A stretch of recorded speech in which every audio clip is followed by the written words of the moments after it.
राधा कृष्ण राधा कृष्ण। मेरे प्रेम भैया और बहनों, मैं सभी का हार्दिक अभिनंदन करता हूँ। सब भागवत गीता मत भागवत गीता के पाठ को अवश्य सुनना और मेरे चैनल को लाइक सब्सक्राइब करना। मैं आपको 30वें अध्याय का 25वें श्लोक से शुभारंभ करता हूँ। हरे कृष्ण गोविंद मुरारे, हे नाथ नारायण वासुदेवा। हरे कृष्ण गोविंद मुरारे, हे नाथ नारायण वासुदेव। ओम नमो भगवते वासुदेवाय नमः। ओम नमो भगवते वासुदेवाय नमः।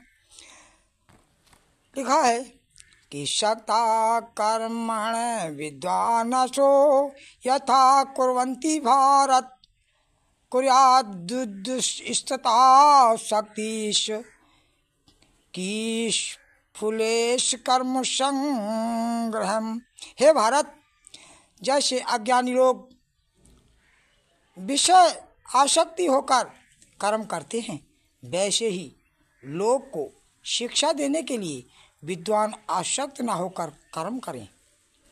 विद्वान आसक्त न होकर कर्म करें।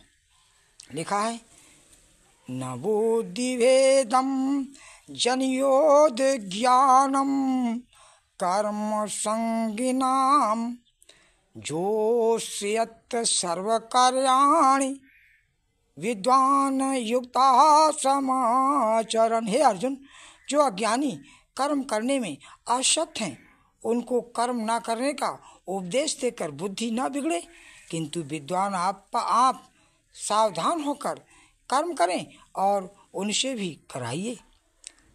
प्रकृति क्रियामाणे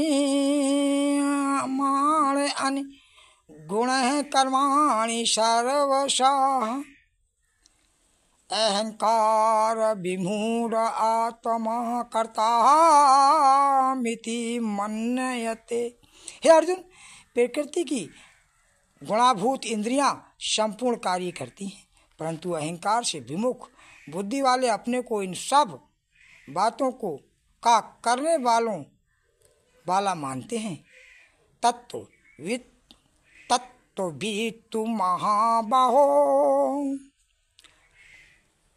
गुण कर्म विभागयो गुणा गुणेषु वर्तन्त इति मत्वा न सजते। हे महाबाहो,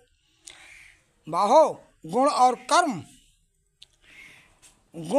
कर्म के तत्व को जानने वाला यही मानता है कि सत्व रज और तम अपने अपने कार्यों में लगे हैं, इससे उनमें आसक्त नहीं होना चाहिए। इससे उसमें आसक्त नहीं होना चाहिए। आनकृत्यस्य विदो मंदान आकृते गुरुमूढ़ा सज्जन्ते गुण कर्मसु ज्ञान कृत्वा विदो मंदान कृतान कन्न विशालेत। माया के सत्व रज और तमोगुण में जो मनुष्य अत्यंत मोहित हो रहे हैं, वे ही इंद्रियां और इंद्रियों के कार्यों में आसक्त होते हैं। उन मंद पुरुषों को ज्ञानी मनुष्य कर्म मार्ग से ना हटाएं और कर्म मार्ग में लगाए रहें। कर्म मार्ग से उन्हें ना हटाएं और कर्म मार्ग में उन्हें लगाए रहें। इस प्रकार से आगे लिखा है।